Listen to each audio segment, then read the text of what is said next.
Now, we are particularly honoured to welcome Mr. Mario Draghi, former Prime Minister of the Italian Republic and former President of the European Central Bank, whose recent comprehensive report on European competitiveness has sparked an essential debate about Europe's economic future.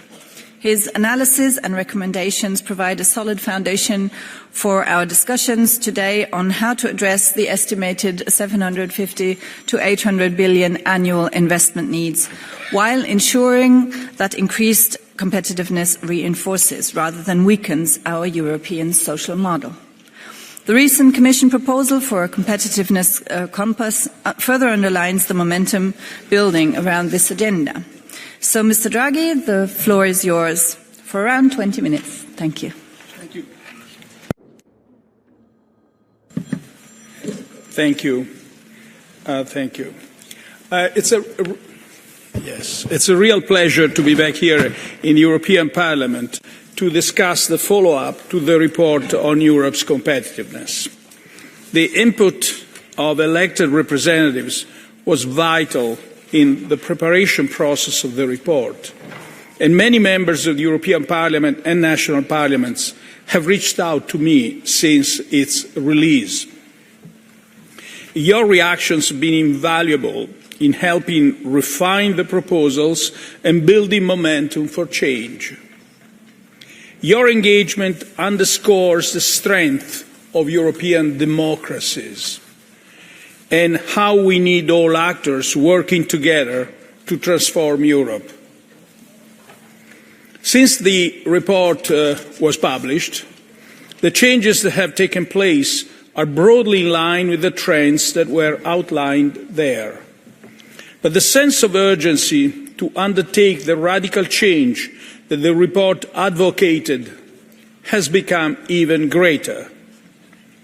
First, the pace of progress in artificial intelligence, AI, has accelerated rapidly. We've seen frontier models achieving almost 90% accuracy on benchmark tests for scientific reasoning, outperforming human expert scores. We've also seen models becoming much more efficient, with training costs falling by a factor of 10 and inference costs by a factor of over 20. For now, most progress is still happening outside of Europe. 8 of the current top 10 large language models have been developed in the United States, with the other 2 originating from China. Every day we delay, the technology frontier is moving away from us, but falling costs are also an opportunity for us to catch up faster. Second, natural gas prices remain highly volatile, rising by around 40% since September, and margins on LNG imports from the United States have increased significantly since last year to over 100%. Power prices have also generally risen across countries and are still 2-3 times higher than those in the United States. And we've seen the type of internal tensions that might arise if we do not act urgently to address the challenges created by the energy transition. For example, during the severe Dunkelflaute in December last year, when solar and wind power fell close to zero, German power prices rose by more than 10 times the yearly average price. That, in turn, caused major price spikes in Scandinavia, with countries having to export energy to fill the gap, in turn leading some of them to consider postponing interconnector projects. In parallel, increasing threats to critical undersea infrastructures underscore the security imperative to develop and protect our grids. Third, when the report was written, the main geopolitical theme was the rise of China. Now, the EU will face tariffs by the new US administration in the coming months, coming weeks probably, hindering our access to our largest export market. Moreover, higher US tariffs on China will redirect Chinese overcapacity into Europe, further hitting European firms. Indeed, large EU companies are more concerned about this effect than loss of access to the US market. We may also face policies devised to attract European companies to produce more in the United States, based around lower taxes, cheaper energy, and deregulation. Expanded industrial capacity in the United States is a key part of the government's plan to ensure that tariffs are not going to be inflationary. And if recent statements outline our future, we can expect to be left largely alone to guarantee security in Ukraine and in Europe itself. To cope with these challenges, it's increasingly clear that we need to act more and more as if we were one state. The complexity of the policy response involving research, industry, trade, and finance will require an unprecedented degree of coordination between all actors, national governments and parliaments, the Commission, and the European Parliament. The response must be fast, because time is not on our side, with the European economy stagnating while much of the world grows.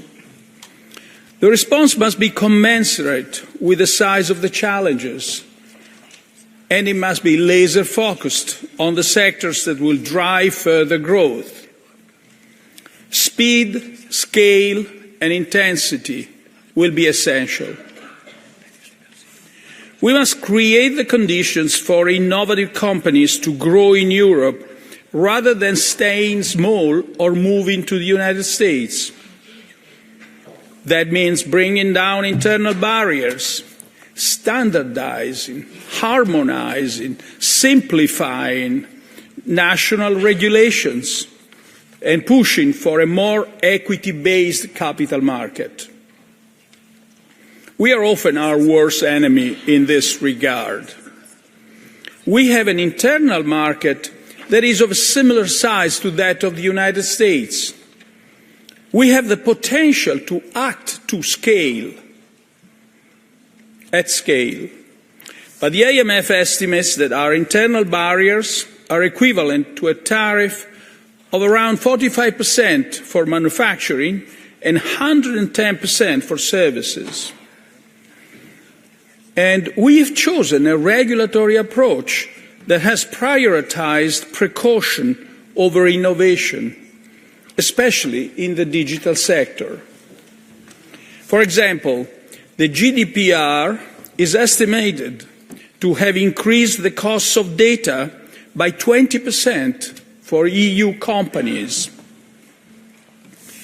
We also have a lot of savings in Europe that we could use to finance innovation. But, with a few notable exceptions, our countries mostly rely on bank lending that is generally not suited for this task.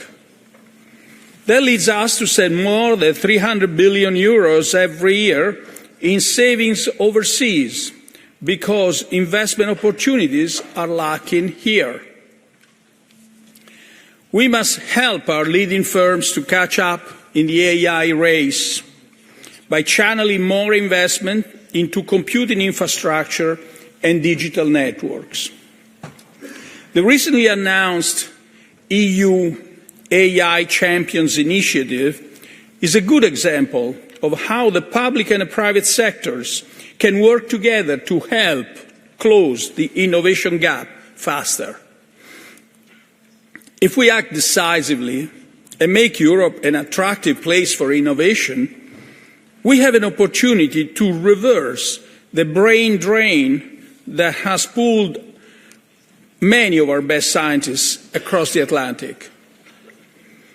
The report identifies several ways to expand our research capacity. And if we do so, our tradition of academic freedom and absence of cultural orientation in government funding can become our comparative advantage. Next, we have to bring down energy prices. This has become imperative not only for traditional industries, but also for advanced technologies. It's estimated that power consumption by data centers in Europe will more than triple by the end of the decade. But it's also increasingly clear that decarbonization itself can only be sustainable if its benefits are brought forward. The report identifies a host of reasons for Europe's high energy prices beyond the fact that the EU is not a major natural gas producer. And these reasons are the limited coordination on national gas procurement, the functioning of the energy market, delays in installing renewable capacity, underdeveloped grids, high taxation, and high financial margins. These and other factors are all of our own making, and therefore they can be changed if we have the will to do so. The report proposes several measures in this regard: reform of the energy market, much greater transparency in energy trading, more extensive use of long-term power contracts and long-term purchases of natural gas, and massive investment in grids and interconnections. It also calls not only for faster installation of renewables, but also for investment in clean baseload generation and flexibility solutions that we can draw on when renewables are not generating power. At the same time, we must ensure a level playing field for our innovative clean tech sector so that it can benefit from the opportunities of the transition. Decarbonization cannot mean that we lose green jobs because firms in countries with more state support can capture market share. Finally, the report addressed several vulnerabilities in Europe, one of which is our defence system, where fragmentation of industrial capacity along national lines prevents the necessary scale. Even if we are collectively the third largest spender in the world, we would not be able to satisfy a ramp-up in defence expenditure through our own productive capacity. Our national defence systems are neither interoperable nor standardized in some key parts of the supply chain. This is one of the many examples where the European Union is less than the sum of its parts. Alongside acting to modernize the European economy, we need to manage the transition for our traditional industries. These industries remain important in Europe. Since 2012, the top 10 sectors with the fastest growing productivity have consisted almost entirely of so-called mid-tech sectors, like automotives and machinery. The manufacturing sector also employs around 30 million people, compared with 13 million in the United States. And in this world where geopolitical relationships are fastly evolving and protectionism is rising, retaining industries like steel and chemicals that provide inputs to the whole economy and are critical for defence has become strategic. Supporting traditional industries is often depicted as a binary choice. We can either choose to let them go and allow resources to move to new sectors, or we can sacrifice the development of new technologies and ultimately resign ourselves to permanently low growth. But the choice doesn't have to be so stark. If we carry out the reforms to make Europe more innovative, we'll relax many of the trade-offs between these goals. For example, if we exploit the economies of scale of our EU market and integrate our energy market, it will lower production costs everywhere. Then we will be better placed to deal with the potential spillovers of, say, providing low-cost energy to energy-intensive industries. If we offer a more competitive rate of return in Europe and a more efficient capital markets, our savings will naturally stay home. Then we will have a deeper pool of private capital to finance both new technologies and established industries that retain a competitive edge. And if we remove our internal barriers and raise our productivity growth, it will help increase our effective fiscal space. That will give us more capacity to finance projects that serve a public good, but that the private sector is unlikely to touch, such as the decarbonization of heavy industry. To give an illustration, the report estimated that increasing total factor productivity by just 2% over the next 10 years would reduce the fiscal costs for governments of financing necessary investments by 1/3. At the same time, removing internal barriers will make the fiscal multipliers of these investments higher. There is robust evidence that fiscal multipliers decrease with trade openness, as part of a fiscal impulse will be met by higher imports.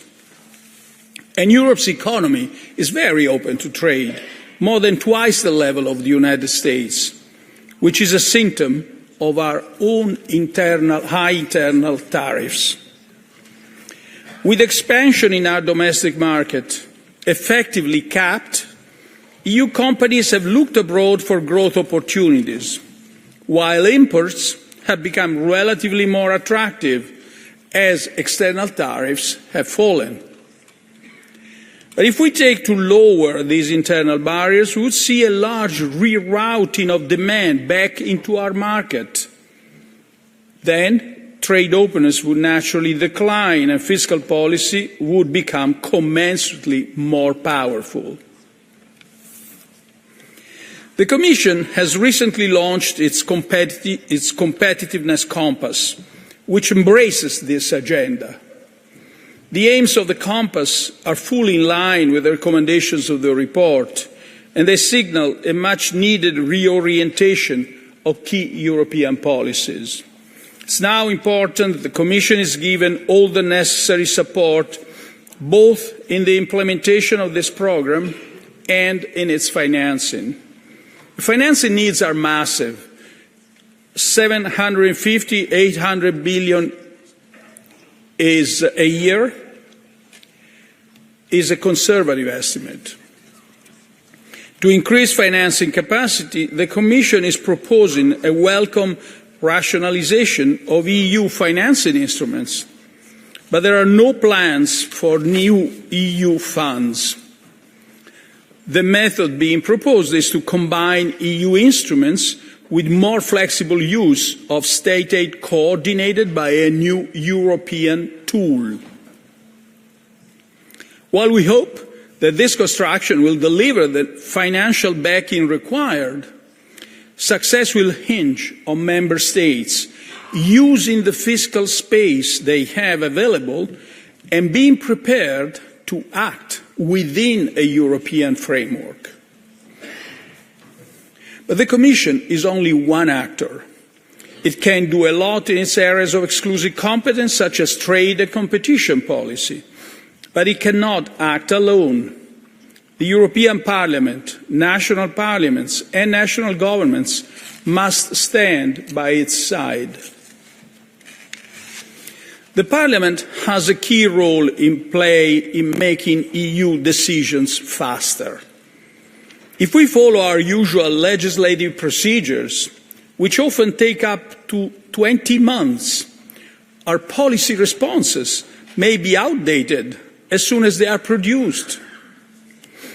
We also rely on the Parliament to act as a protagonist, to build political unity, to create momentum for change, to hold policymakers to account for hesitation, and to carry out an ambitious action programme. We can revive the innovative spirit of our continent. We can regain our capacity to defend our interests. And we can give our people hope. The national governments and the parliaments of our continent and the European Commission and the European Parliament are called to be the guardians of this hope at the turning point in Europe's history. If united, we will rise to the challenge and succeed. Thank you.